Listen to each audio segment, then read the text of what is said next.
कोहरा दिल्ली की सर्दी के बारे में पूरा इंडिया जानता है।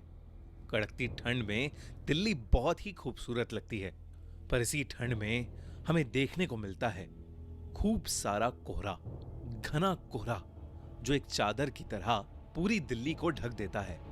पर क्या हो अगर ये कोहरा अपने साथ कुछ ऐसा लेकर आए जो आपकी जिंदगी ही बदल दे। आज की कहानी है याविन और उसके दोस्तों की। याविन और उसके दोस्त दिल्ली के बढ़ते पोल्यूशन से परेशान हो गए थे और कुछ समय के लिए दिल्ली से बाहर जाना चाहते थे। उन सभी ने मिलकर हिमाचल जाने का प्लान बनाया। 3 दिन बाद ही उन्होंने कैब हायर की और सुबह 4 बजे अपनी ट्रिप के लिए निकल गए। याविन और उसके दोस्तों को लेने आया ड्राइवर बहुत ही हंसमुख और खुश मिजाज था। कुछ ही समय में उस ड्राइवर की दोस्ती सभी से हो गई थी। उन लोगों को घर से निकले हुए करीब 4 घंटे हो चुके थे। सुबह के 8 बज रहे थे। आसमान में अब भी अंधेरा छाया हुआ था। तभी गाड़ी में बैठे सभी लोगों को सामने रोड पर एक घने कोहरे की चादर दिखी। वो कोहरा इतना गहरा था कि उसके आगे रोड दिखाई ही नहीं दे रही थी। याविन ने नोटिस किया कि उनका ड्राइवर जो पहले बहुत मुस्कुरा रहा था, अब अचानक से बहुत सीरियस हो गया है। उसके चेहरे का मानो रंग ही उड़ गया है। याविन को लगा कि शायद ड्राइवर कोहरे में गाड़ी चलाने से घबरा रहा था। याविन ने ड्राइवर के कंधे पर हाथ रखा और उससे कहा, भैया टेंशन मत लो, धीमी स्पीड पर गाड़ी कोहरे से निकाल लेना। तभी उस ड्राइवर ने याविन को देखा और सहमी हुई आवाज में कहा, मेरी आपसे विनती है, कोहरे से निकलते वक्त प्लीज गाड़ी की खिड़की बंद ही रखना, भूल कर भी मत खोलना। ड्राइवर इतना डरा हुआ था कि याविन और उसके दोस्तों की हंसी छूट गई।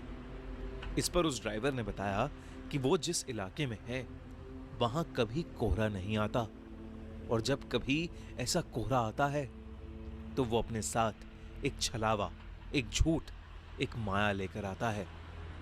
याविन और उसके दोस्तों को ड्राइवर की बात पर विश्वास नहीं हुआ। उन्होंने उसकी बात को अंधविश्वास बोलकर नकार दिया और देखते ही देखते उनकी गाड़ी कोहरे के अंदर चली गई। कोहरे की चादर उनकी उम्मीद से काफी बड़ी थी। ड्राइवर धीरे धीरे गाड़ी आगे चला तो रहा था, पर किसी को आगे का कुछ भी नहीं दिख रहा था। अचानक ही गाड़ी में बैठी रिया को अजीब सी बेचैनी होने लगी। उसे बिल्कुल सांसें नहीं आ रही थी। वो ड्राइवर की बात को भूल गई और उसने गाड़ी का शीशा खोल दिया और अपनी गर्दन गाड़ी के शीशे से थोड़ी बाहर निकाल ली। खिड़की खोलते ही रिया को वापस सांस आई, लेकिन वो कोहरा अब गाड़ी के अंदर आ चुका था। कुछ ही सेकंड्स बाद जैसे ही रिया ने गाड़ी के अंदर देखा तो उसके होश ही उड़ गए। गाड़ी रोड पर चल रही थी, पर उस गाड़ी के अंदर रिया के अलावा और कोई नहीं था। रिया की सांस वही अटक गई। याविन, रवि और ड्राइवर तीनों ही गाड़ी से गायब थे। गाड़ी अपने आप आगे चल रही थी। रिया ने गाड़ी से कूदने के लिए गाड़ी का दरवाजा खोलने की कोशिश की, पर गाड़ी लॉक थी और जोर लगाने पर भी उसका लॉक नहीं खुल रहा था। वो जोर जोर से गाड़ी के अंदर चिल्लाने लगी। तभी कुछ ही देर में धीरे धीरे वो गाड़ी खुद ही रुक गई और दरवाजे का लॉक अपने आप खुल गया। रिया ने बिना कुछ सोचे समझे गाड़ी का लॉक खोला और गाड़ी से बाहर भागने लगी, पर उसे अपने आसपास घने कोहरे के अलावा और कुछ भी नहीं दिख रहा था।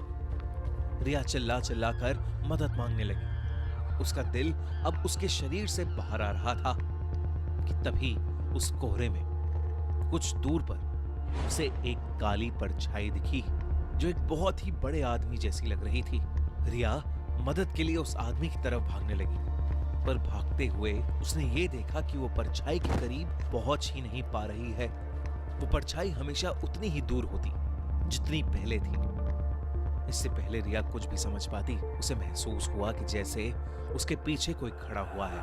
रिया अब इतनी डर चुकी थी कि उसके अंदर पीछे मुड़ने की भी हिम्मत नहीं थी।